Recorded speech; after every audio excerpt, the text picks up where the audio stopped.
Olá, tudo bem com você? Hoje nós vamos falar sobre como ajudar a equilibrar os temperamentos das crianças. Existem 4 tipos de temperamento: o sanguíneo, o colérico, o fleumático e o melancólico. Eu vou descrever eles aqui e pode ser que você se encaixe em alguns. Eu digo alguns no plural porque ninguém nunca é um temperamento só.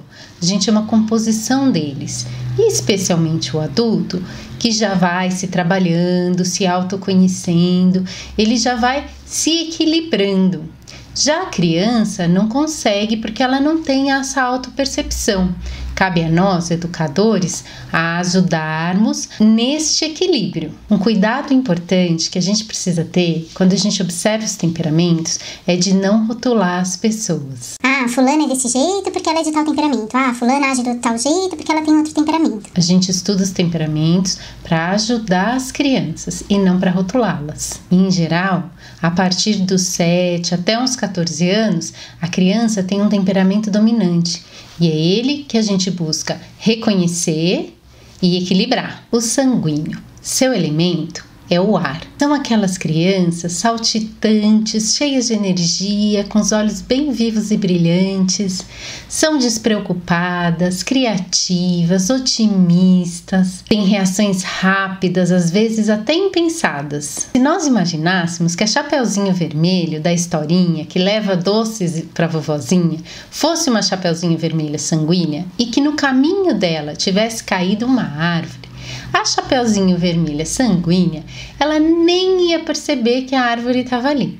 Muito provavelmente ela ia continuar saltitando, ia passar por cima do tronco da árvore, olhando as flores, os passarinhos, ia seguir o seu caminho saltitante, alegre e feliz, sem nem perceber que a árvore estava ali. Se por um lado, a criança sanguínea é uma criança muito fácil de lidar, por outro, a gente precisa ajudá-la a finalizar as coisas. É também preciso ajudar o sanguíneo a se organizar, porque como eles mudam com muita facilidade, eles têm a tendência de instaurar uma baguncinha, um pequeno caos em torno deles.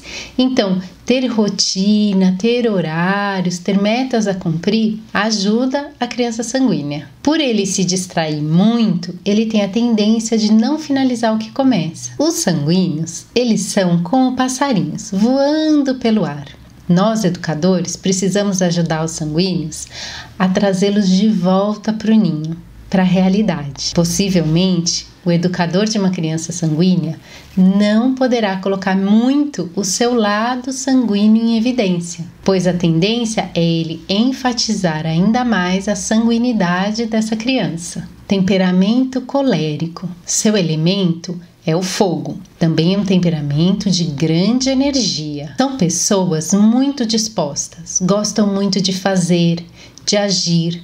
Quando têm uma ideia, logo a colocam em prática, são focados, persistentes.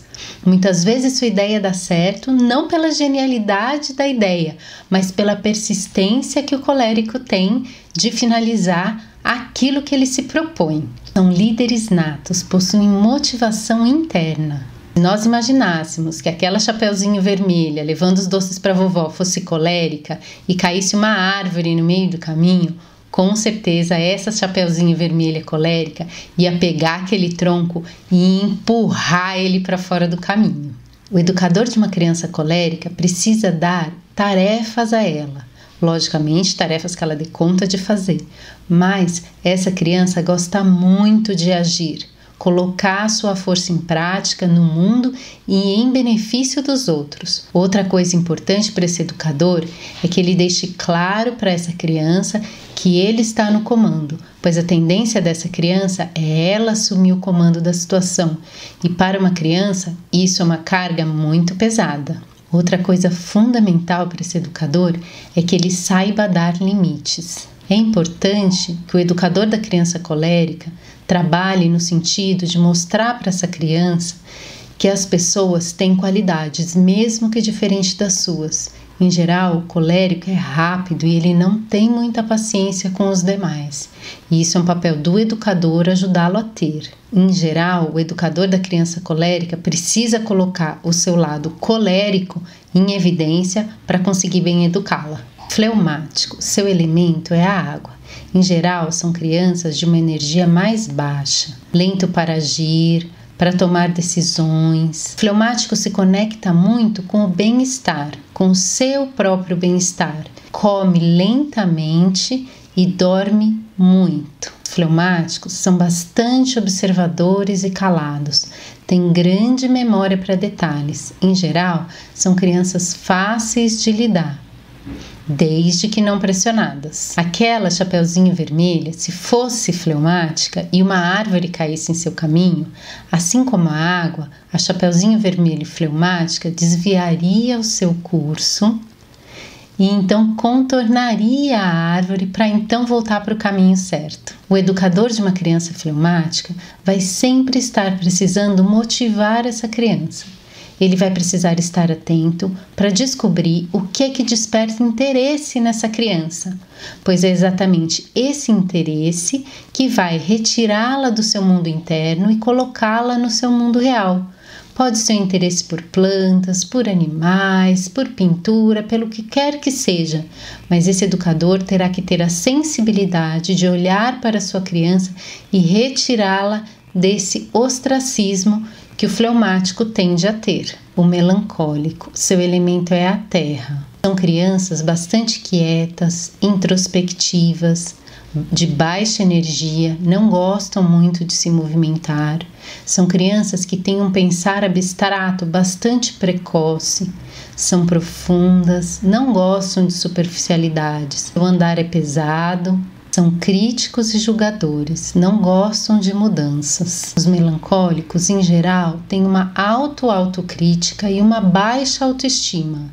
São esforçados, perfeccionistas, dedicam-se muito ao trabalho. Há quem possa pensar que se a chapeuzinho vermelha fosse melancólica e uma árvore caísse em seu caminho, ela sentaria a chorar. Pode até ser que ela chorasse, mas ela pegaria aquela árvore e carregaria junto dela até a casa da vovó. Para conquistar um melancólico, o educador precisa ser profundo.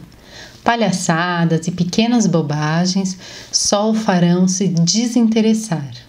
O grande trabalho do educador da criança melancólica é tirar o foco de si mesmo e colocar o foco em outro.